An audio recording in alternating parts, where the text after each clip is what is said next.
Welcome to the Crochet Business School podcast.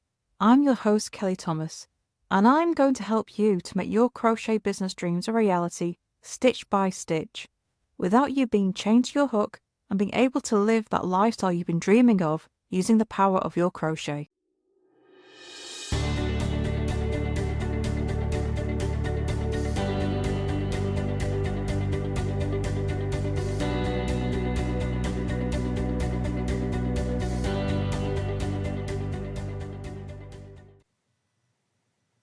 Today, I wanted to tell you a bit about my own journey into starting writing crochet patterns, because I didn't just start by writing patterns. I started my crochet business the same way most people do, by selling what I made. And for me, it was a whole journey.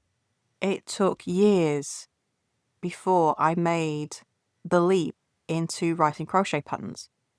And it wasn't an easy thing to decide to do. It was a very scary thing. But I was also quite determined because I wasn't ready to give up on my dream of having a crochet business. And I'd reached a point where it was either quit completely or do the scary thing. And I think sometimes we forget that when we see pattern designers releasing patterns over and over all the time, that they must have a natural talent, which obviously they do, but also that they must find it really easy. And that's not necessarily the case. Even though we know what we're doing, it still doesn't make it an easy or fear-free process. But I'm jumping ahead of myself. Let's go back to the beginning. So, it was around 10 years ago that I started with the idea of selling my crochet.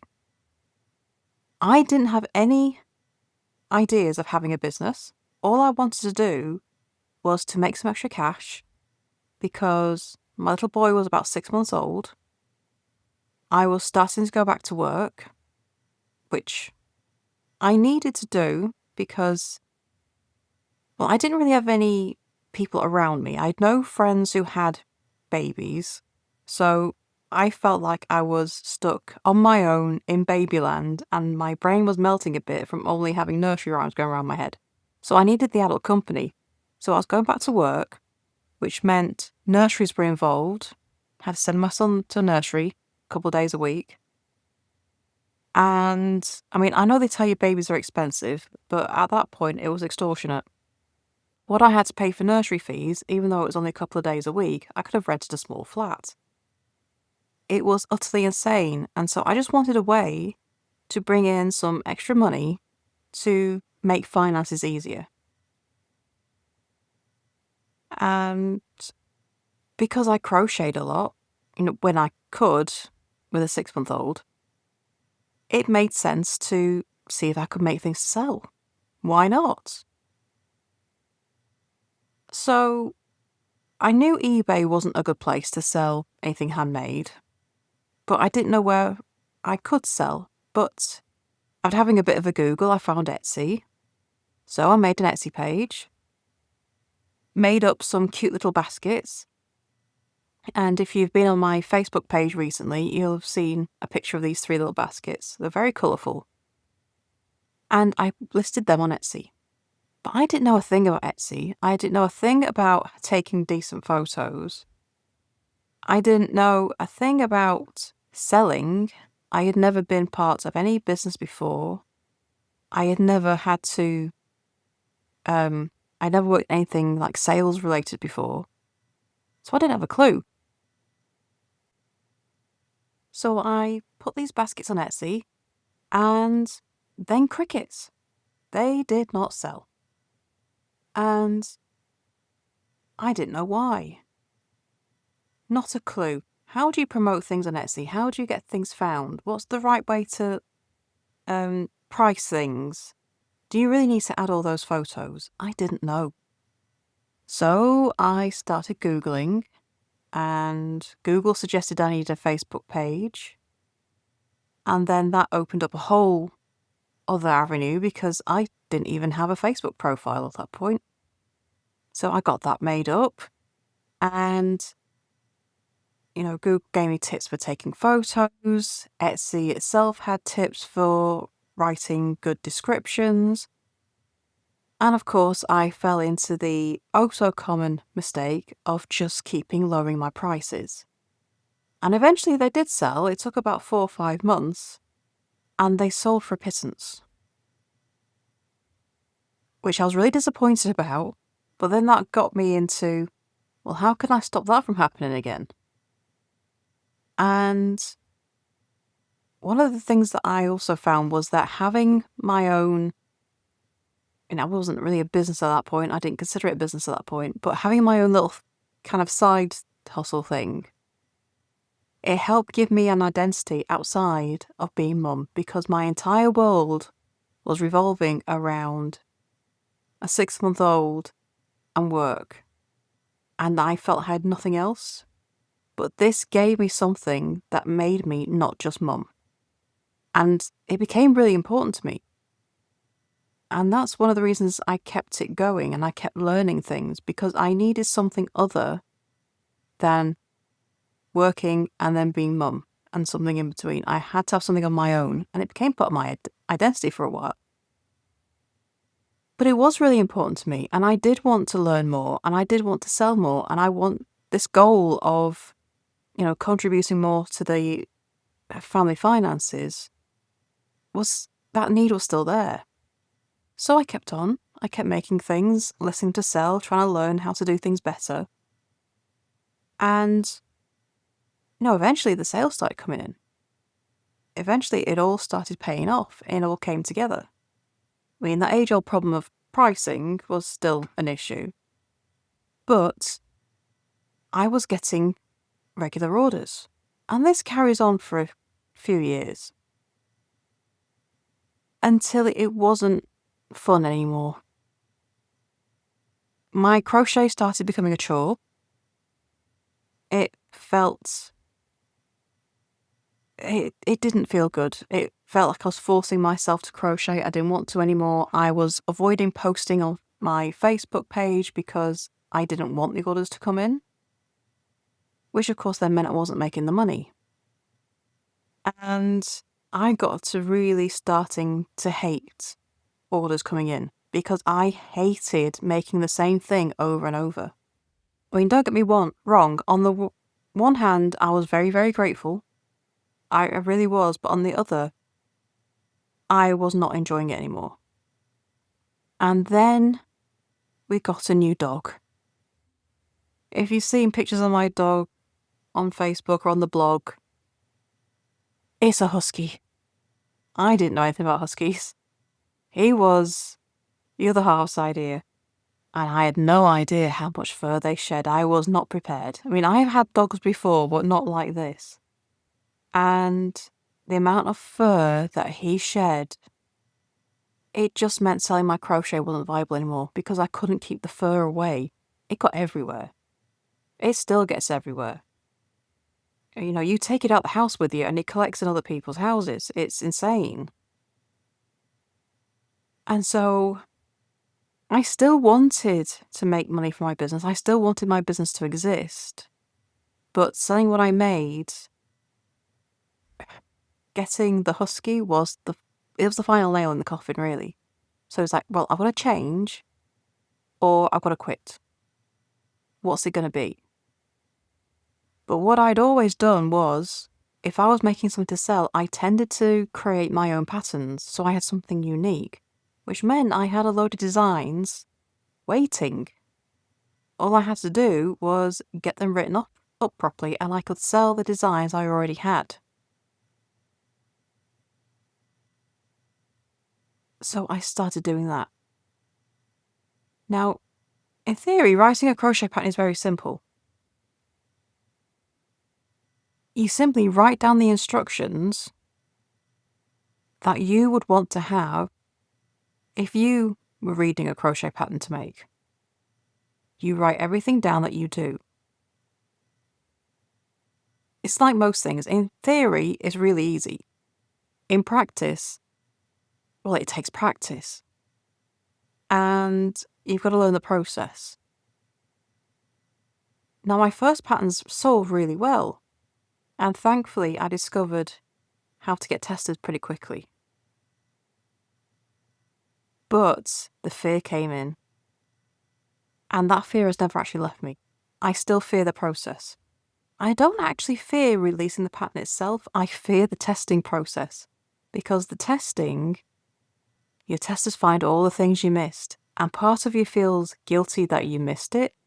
Part of you then starts having imposter syndrome because surely you should have seen that. It was really obvious. And for me, it starts these feelings of being a fraud. Even though the testers are all really lovely, they never ever give any snarky comments or anything like that. They are absolutely lovely. All that comes from me. And so it's never easy. And right now I've got about 3 patterns stuck in the writing process because I'm terrified of the testing. So I've got to get them out. And the more complicated the pattern, the worse this is. So I tend to work with my fear. I tend to release quite simple patterns. But making that leap from selling the crochet that I made to writing patterns was a big one. It was a massive change. I have never regretted it. Not for 1 minute. I have never ever regretted it. It was the best decision I ever made for my crochet business. Within 6 months, I was earning 3 times more than I was by selling my crochet. And I was far happier. But that doesn't mean it was an easy thing to do. And I know it's not. You're going to apples and oranges. Although it's still crochet, it's completely different. And it is a different way of working. It is a different sales process. There's a whole process to go through. But what is the same as selling what you make is that you still need to take the photos that get people's attention. You still need to promote your patterns the same way as if you were selling what you made. You still got to do all that. You've still got to promote it, whether it's on Pinterest, on Facebook, on Instagram, getting some YouTube videos out, no matter what it is. You still have the same options for promoting. You still have to take the pictures. The majority of the work is the same. The difference is the process you go to create it. The difference is that you do the work once and you sell that file over and over again. Selling what you make, you do the work once, you profit once. Then you've got to do the work again and profit from it only once. So in the long term, there's less work involved because you do not have to, do a load of work before you can make any money. That file will always be sitting there that you can sell over and over again and repeat. But you do have to go through a process of getting it written. Well, first you've got to design it. You've got to come up with the idea in the first place. Then you've got to get it written. Get it tested. Scary overload. Get it edited. And then release it. So there is a process, but unlike selling what you make, there is a customer for every crochet pattern you can think of. There is somebody out there who will buy it. Not the case for selling what you make. That is a risk that it will not sell. But you've got more certainty of making sales with crochet patterns. There are so many more customers out there waiting to buy a pattern that as long as you promote it properly, you are guaranteed to make back the money for the time you spend making it. There is more profit to be had from writing crochet patterns. So there's a ton of benefits to doing this, but that doesn't make it an easy thing to turn to. You don't even have to have good tech skills to write crochet patterns, because these days the tech is really easy. You don't even have to know how to make a PDF. A pretty one. You don't have to have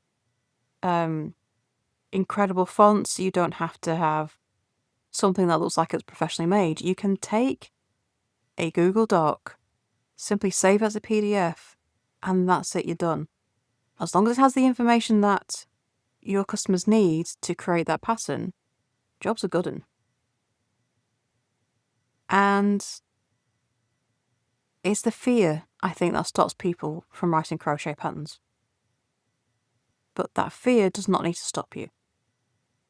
And this is why I created my course on how to write crochet patterns for beginners.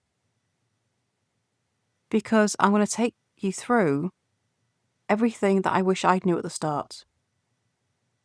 I'll walk you through how to choose designs that your audience are going to love, how to get everything written out so you can get it sent for testing, how to find your testers, how to edit your pictures,